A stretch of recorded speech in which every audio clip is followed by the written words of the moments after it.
Headline edition, July 8, 1947. The Army Air Forces has announced that a flying disc has been found and is now in the possession of the Army.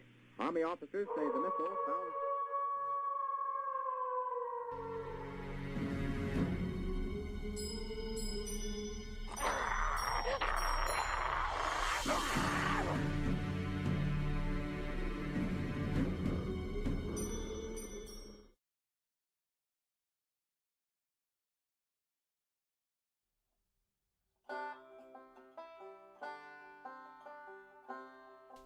Converse, Texas is not the kind of place one would normally associate with a monster sighting.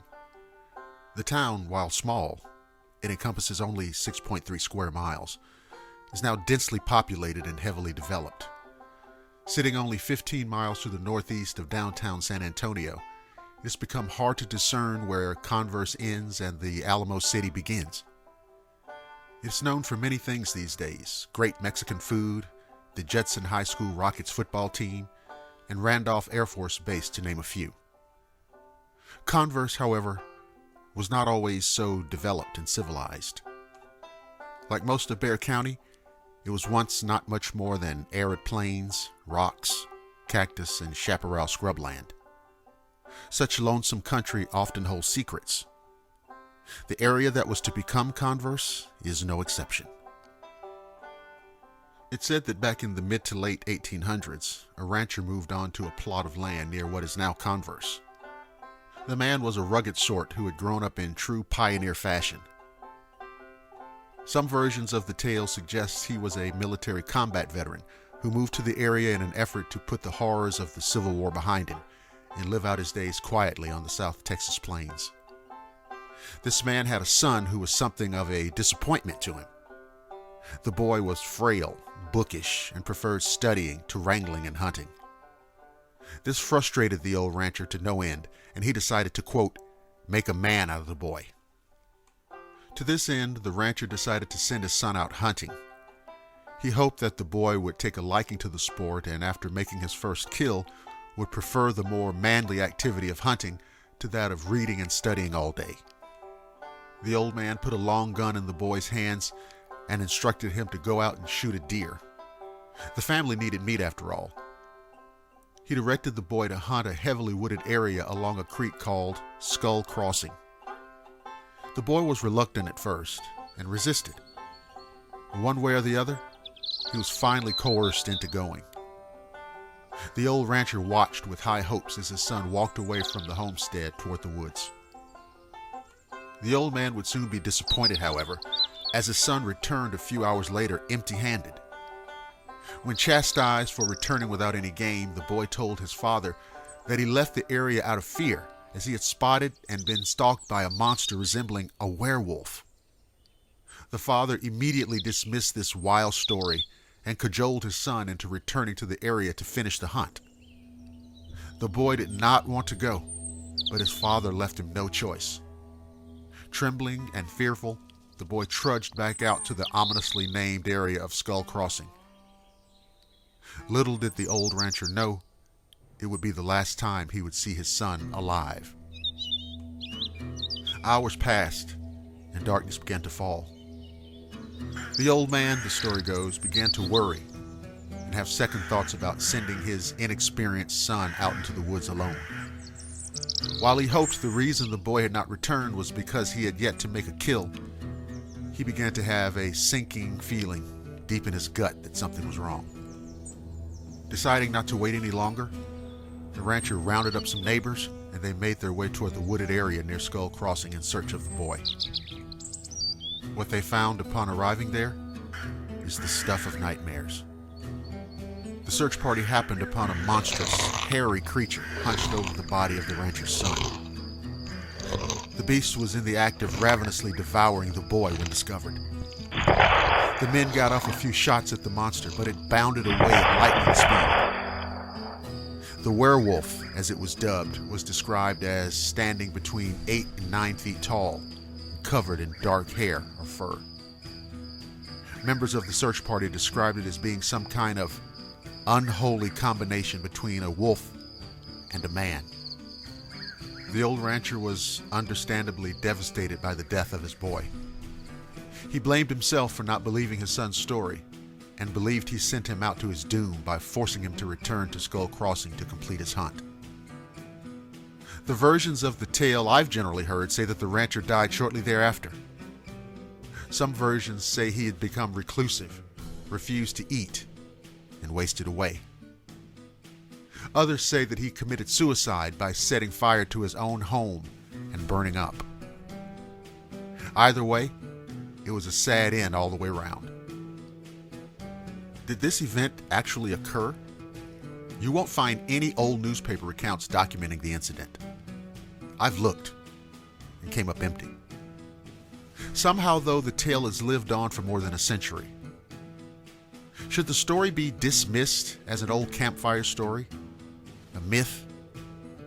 I'm not so sure.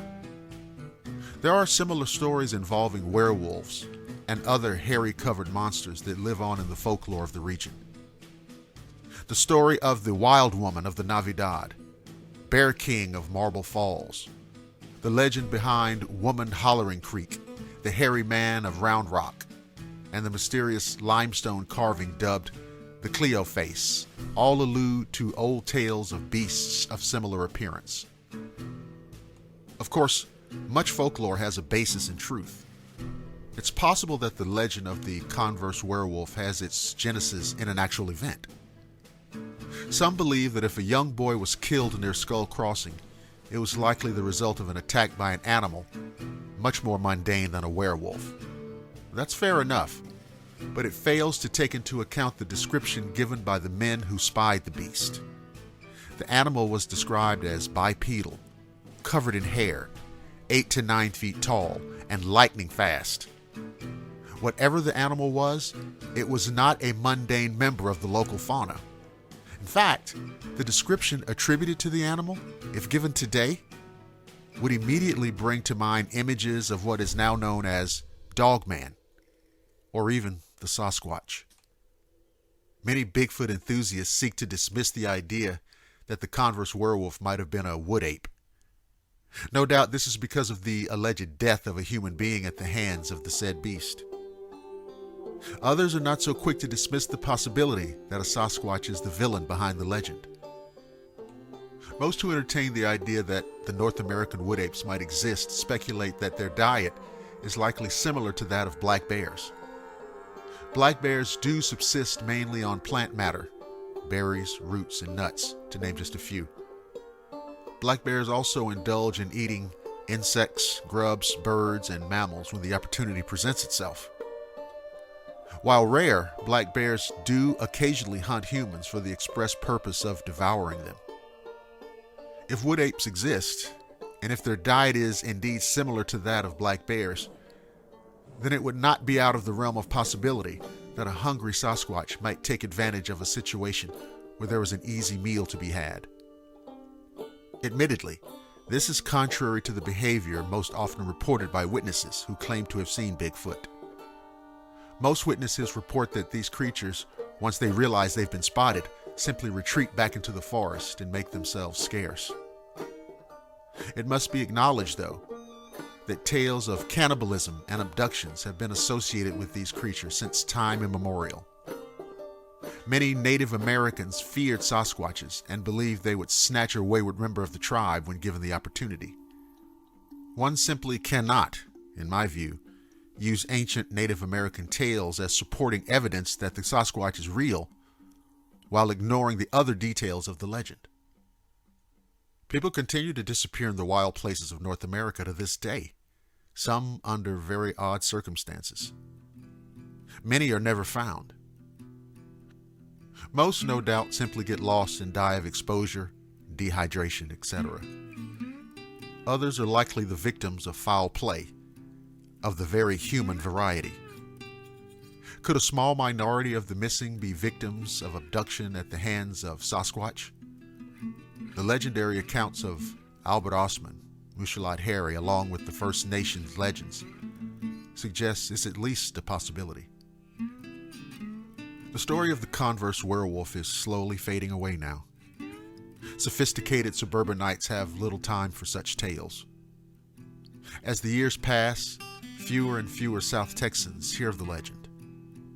Even those who have heard the story tend to dismiss it as folklore. It is a scary story to be told around a campfire or at Halloween, and nothing more. To those of us who pursue these creatures and venture into the deepest forests and remote places in North America, the story has a different meaning. It's a cautionary tale. Fact or fiction, it reminds us to take nothing for granted, to always be careful and aware of our surroundings. You might well suppose that we'll never really know what, if anything, happened at Skull Crossing all those years ago. And I'd be inclined to agree with you. Did a young boy really die? Did a grief-stricken and guilt-ridden father join his son in death soon thereafter? The truth, I'm afraid, has been buried along with the early residents of Bexar County. Maybe it's best it remains there.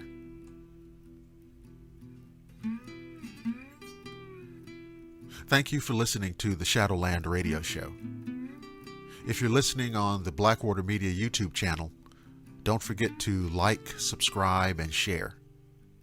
You can also listen at blackwatermedia.net and the Blackwater Media Facebook page.